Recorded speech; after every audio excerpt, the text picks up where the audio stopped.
Hello my dear YouTuber friends, and I hope you're all keeping well. Welcome to this new video. This one's on two of the best hardware add-on peripherals that you can buy, in my opinion. It's the Logitech Multi Panel and Logitech Radio Panel. All through my journey with Flight Sim 2020 and Flight Sim 2024 now, I've used these two panels. When I'm not using them, I sorely miss them. And in my opinion, these are the best two bolt-ons, the best two add-ons you can buy for Microsoft Flight Sim. Now, they are for PC only, so just keep that in mind going forward. So in this video, I'm going to give you a little bit of a history behind these panels, talk about them and why they are my favourite panels, favourite add-ons, effects hardware add-ons for Flight Sim, and I'll show you them in practice. So let's not dilly-dally. Let's get on with this video.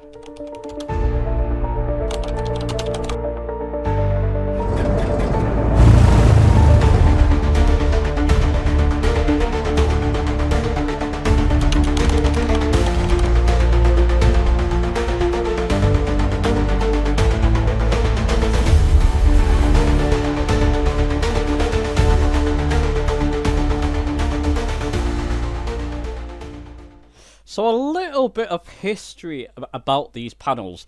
I believe from a little bit of research that I've done, these were released around 2016. So way before Flight Sim 2020 and 2024 was a thing, even before they were announced. Originally, they were for the Logitech Flight Yoke system.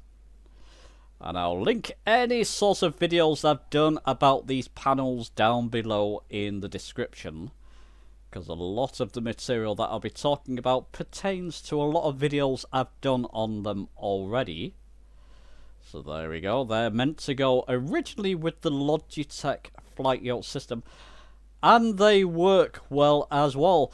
They even work with this XPC yoke. You can bolt them on top, which I've done, and they just work well. People have put these in various different places on their home cockpits. I've still got to get around to doing a home cockpit. I've got enough stuff now, let's face it, and I shall do that one day. For now, they go here. And they retail typically, in the UK at least, for sub £100. I think I got these for something like, I bought both of them with my own money, by the way. I got them for around £80 to £90 each.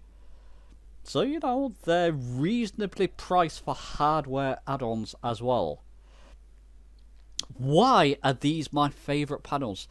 It's simply because of that clear display you get with both of them. Well, and a little bit more than that. Let's start with the multi-panel. Like I said, videos linked down below for detailed videos on these. But you've got things like your heading mode, so if you're in heading mode in Flight Sim, I'll show you it in practice in Flight Sim 2024 in a moment. Got it in heading mode and autopilot, so you can see the clear display. People often ask me on my group flights, what heading are we in? Oh, I'll just take a quick look. Oh, it's right in front of me. I can tell you. You've got things like your course mode, so when you're setting up for certain aircraft in ILS, you can change it there. Indicated airspeed, and these work, by the way, in airliners as long as you're in managed mode. I'll link my back to basics video on getting started with airliners if you don't know what managed mode is. A320, the 146 Professional, that type of thing. Even Concorde it works with. As long as you're in managed mode, you can alter your indicated airspeed, that type of thing, and your heading, and even things on a quick switch like vertical speed. Stick it into vertical speed mode, and you can alter your vertical speed up or down, which is absolutely fantastic. Altitude as well, and just a brilliant brilliant units for that. And then you've got all these buttons. So if you want to stick it in autopilot, you stick autopilot on. You want to stick it in heading mode, you stick it. Obviously, I've just got my flight sim paused at the moment, so it doesn't go crazy while I'm doing this.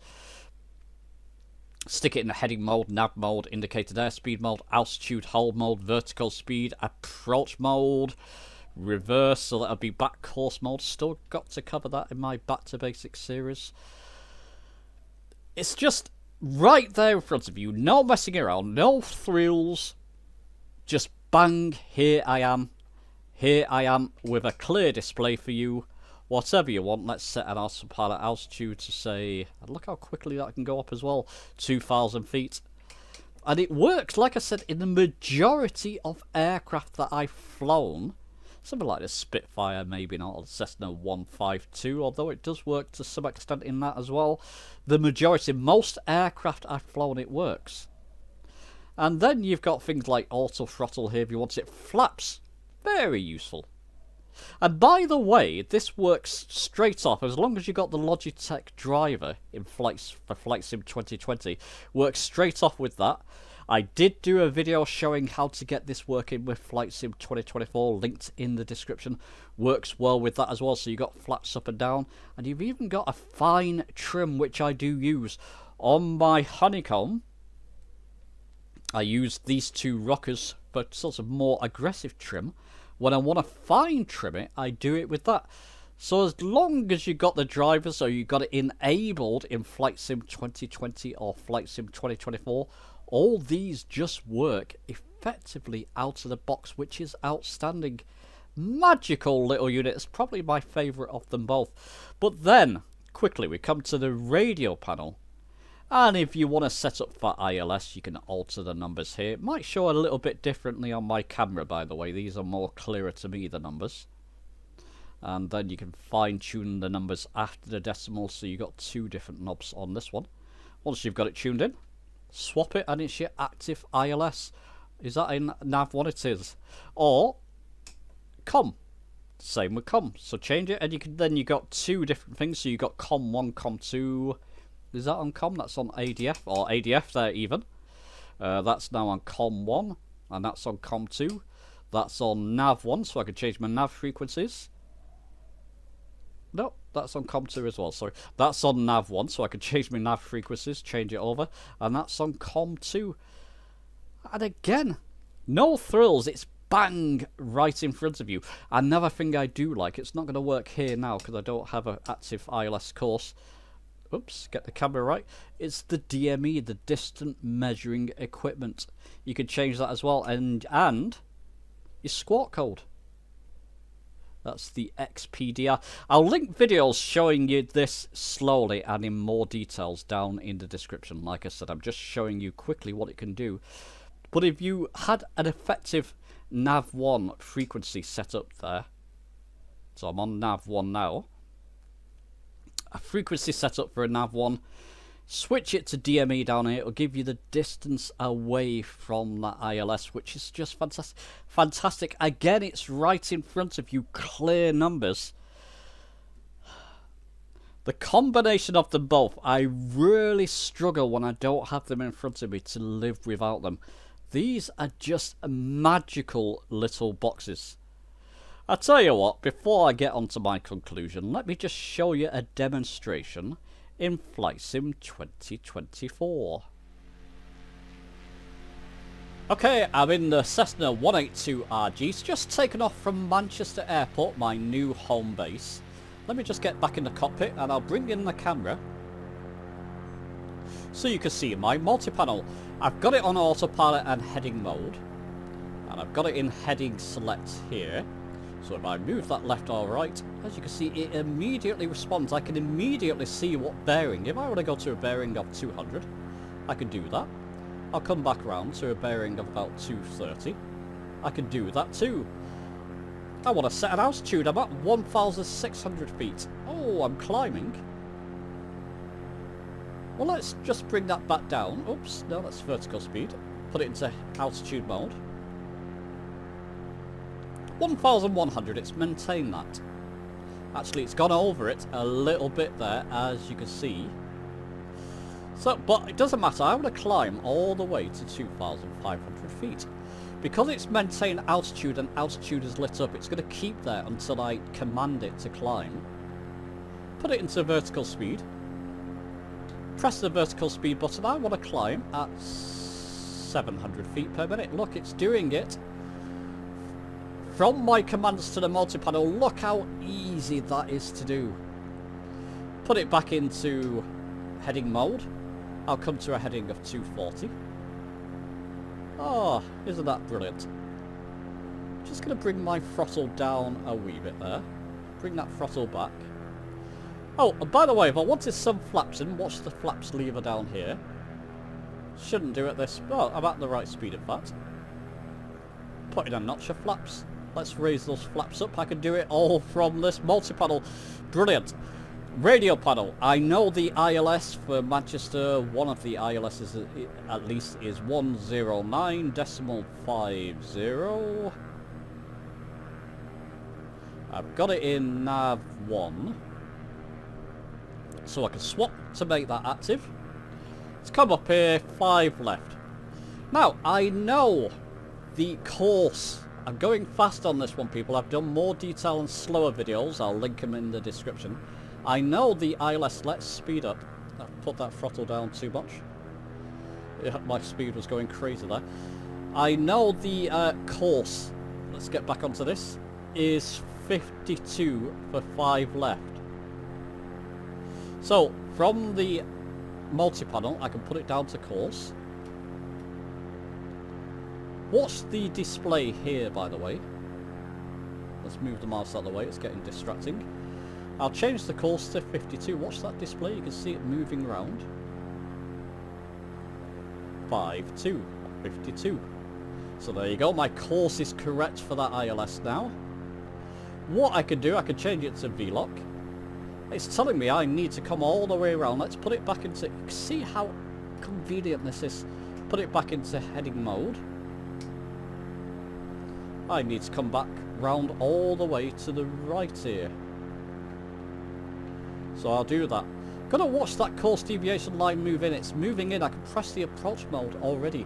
Bring that throttle back again now. Because I'm gonna miss, probably gonna miss that because I was a little bit too fast. So this should unlight, maybe, or would it stick? No, it's knocked off. So I'll bring my heading round. I'll go back into heading mode. Bring that heading back round to get that course deviation line back in. It just came in too quickly and that can happen. And now that course deviation line should move in. How far am I, by the way? I'm 5.9. You can see my distance from it as well. Let's just keep an eye on that course deviation line moving in. I'm at the right speed. Let's go to stage 1 flaps just to slow myself down. You can see, look how convenient all this is to use. I'm just going through this quickly, but this is normally the way I'll do it. As soon as that, let's put my heading back a bit more to the right. I can do that pretty simply.